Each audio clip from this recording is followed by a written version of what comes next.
Hi students, this is your science teacher and today we are going to learn about electronic configuration of atoms. You know that atom consists of three subatomic particles. Negatively charged electrons are revolving around the nucleus. Protons and neutrons are placed inside the nucleus center of the atom. Electrons are attracted to the positive charge of the nucleus. These things you have learned in your previous classes. How the electrons are revolving around the atom. Electrons are arranged in electron shells or orbits around the nucleus. You have learned about the planetary model of solar system. Planets are revolving in a fixed path around the sun. The same way electrons are arranged in a fixed path. This is known as shell model. The Danish scientist Niels Bohr first had the idea that electrons move in different shells around the nucleus, and he was awarded the Nobel Prize for his work. When we look at the shells of the atom, the first shell always has only room for 2 electrons. It can occupy only 2 electrons. Second and the third shell have rooms up to 8 electrons. They can occupy up to 8 electrons. Atoms of the elements increase in mass as we progress from left to right and downwards in the periodic table. That means an atom of hydrogen has less mass than that of sodium. If you look at this picture, you can see that as we go from one side to other and as we go from top to bottom, size of the atom increases, atomic mass also increases. Arrangement of electrons in an atom is often written as numbers. For example, electron arrangement of an atom of boron can be written as 2, 3. First shell has 2 electrons, outermost shell, second shell has 3 electrons.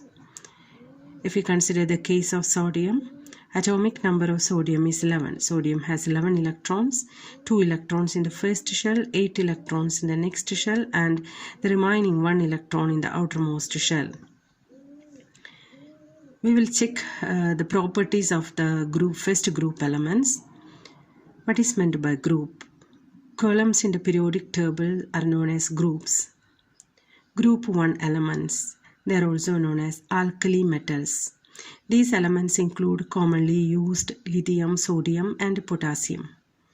Where are these alkali metals present? Elements in group 1 on the left of the periodic table. They are called alkali metals. Lithium, sodium, potassium, rubidium, cesium, and francium. These metals are all very reactive, which makes them different from other metals. This table shows atomic number and electronic configuration of atoms. Lithium, 3 electrons, 2 and 1 electron in the outermost shell. Sodium, 2, 8, 1, 1 electron in the outermost shell. And potassium, 2, 8, 8, 1, 19 electrons, 1 electron in the outermost shell. So group 1 elements have 1 electron in their outermost shell. How does the electron structure affect reactivity? The reactivity of alkali metals increases going down the group. What is the reason for this? Atoms of each element get larger going down to the group. This means that outer shell electron gets further away from the nucleus. Further an electron is from the positive nucleus, easier it can be lost in reactions. This is why the reactivity of the alkali metal increases going down.